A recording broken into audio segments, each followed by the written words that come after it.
Selamat malam para netizen dimanapun kita berada, salam inspirasi bagi kita semua. Ya, menarik juga ternyata setelah Surya Paloh Jokowi ingin ketemu Anies Baswedan, ada apa begitu ya? Apa urgensinya begitu? Oke lah, tidak menjadi masalah kalau ingin bertemu begitu kan?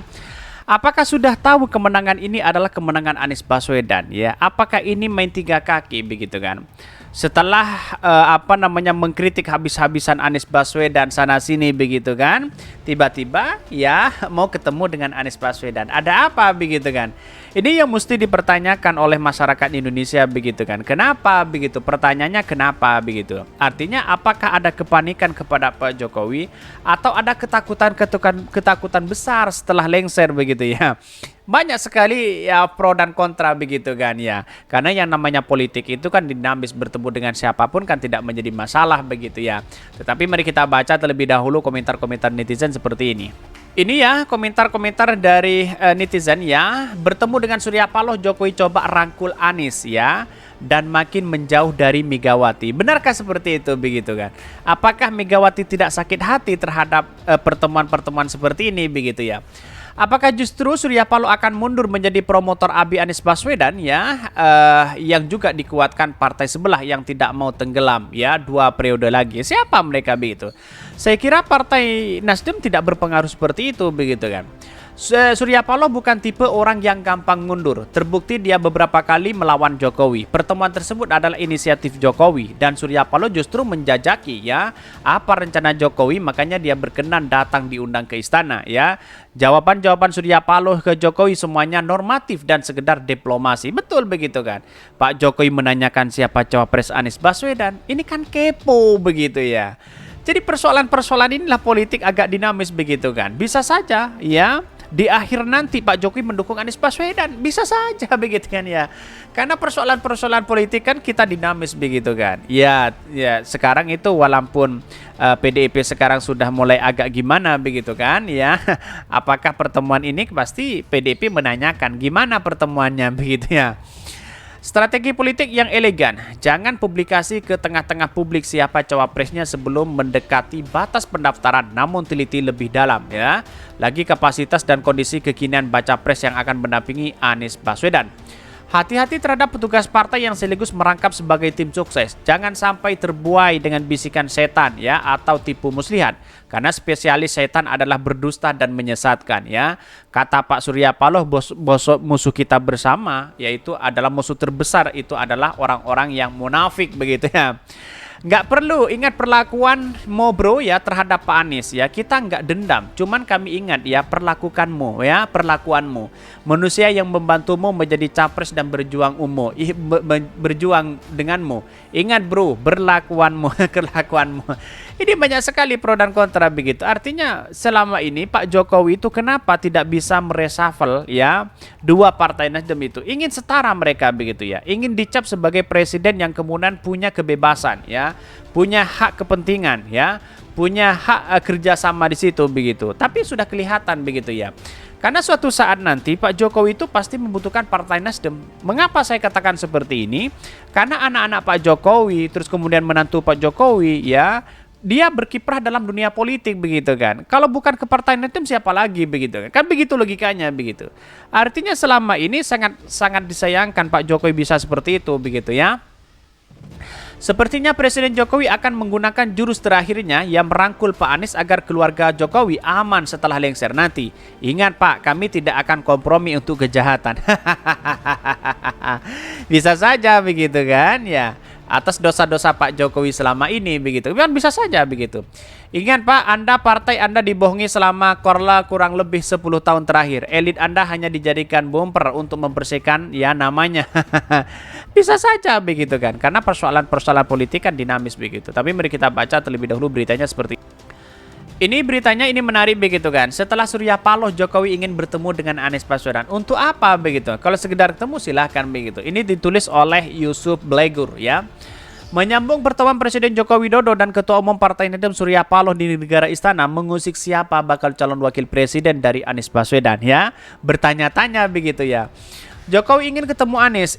Ya, nanti dulu, untuk apa? Jangan campur adukan kebenaran dan kejahatan. Jangan disatukan antara yang hak dengan yang batil. Ini kritikan luar biasa begitu dari pendukung-pendukung Anies Baswedan begitu ya. Biar bagaimanapun Jokowi menganggap Anies figur pemimpin yang belum bisa diajak bekerja sama dengan visi dan orientasi pemerintahan. Jokowi malah menempati Anies bisa mengganggu dan cenderung membahayakan kesinambungan program pembangunan pasca kepemimpinan itu. Bahkan kekhawatiran bakal melakukan Jokowi terhadap Anies terutama terkait nasib program IKN, kereta cepat Jakarta-Bandung, dan beberapa proyek strategis nasional yang menimbulkan kontroversi dan polemik di hadapan publik.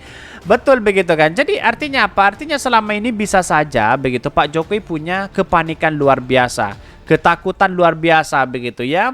Takut Anies Baswedan juga di posisinya menang begitu kan ya. Jadi mau tidak mau ya inilah hasil cawe-cawinya ya, menjadi buruk, menjadi dampak begitu ya. Tapi tahu-taunya sekarang ya lihat saja seolah-olah PDP dan Pak Jokowi ada sesuatu begitu kan.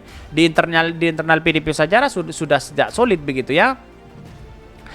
Bahkan ya kekhawatiran bukan ketakutan Jokowi terhadap Anies terutama terkait dengan nasib program IKN, kereta cepat ya Jakarta-Bandung dan beberapa proyek strategis nasional lainnya.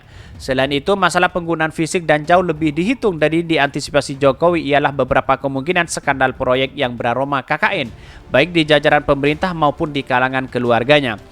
Teras ketidakpercayaan atau malah ketidaksukaan Jokowi terhadap Anies berkorelasi dengan saat tidak berkuasa lagi Jokowi dan kroninya akan berhadapan dengan masalah hukum.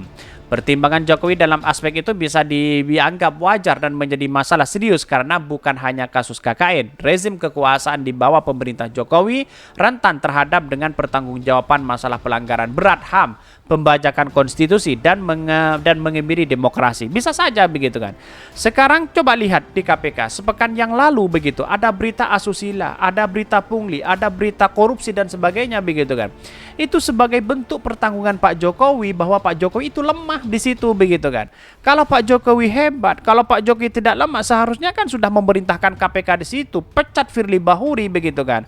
Karena sudah KPK dianggap sebagai bobrok hari ini begitu. Bayangkan begitu kan ya. Ya, dengan adanya di dalam itu kan seharusnya kan dipecat begitu. Siapa yang mesti bertanggung jawab? Yaitu adalah pemimpinnya di situ begitu.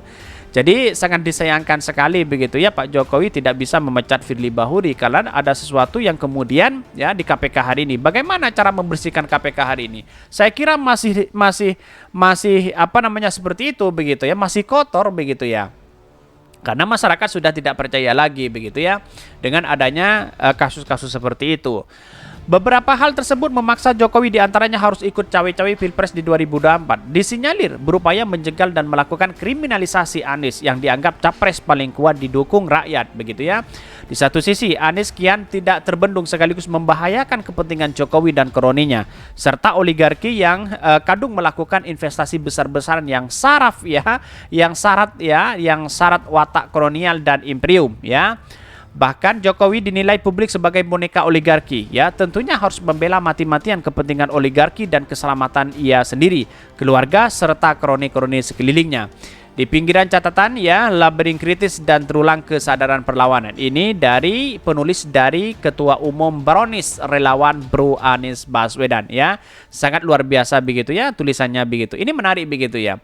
Jadi kalau seumpama ada sesuatu yang kemudian Pak Jokowi begitu ya bertemu dengan Anies Baswedan begitu di situ, wah luar biasa begitu ya. Kenapa? Kenapa kok bisa bertemu hari ini? Kenapa yang dulu dicaci maki begitu Pak oleh pendukung-pendukung Pak Jokowi begitu kan? Apakah pendukungnya sekarang tidak sesak napas begitu kan ya? Tidak sedih, tidak kepanasan begitu ketika Pak Jokowi bertemu dengan Anies Baswedan begitu.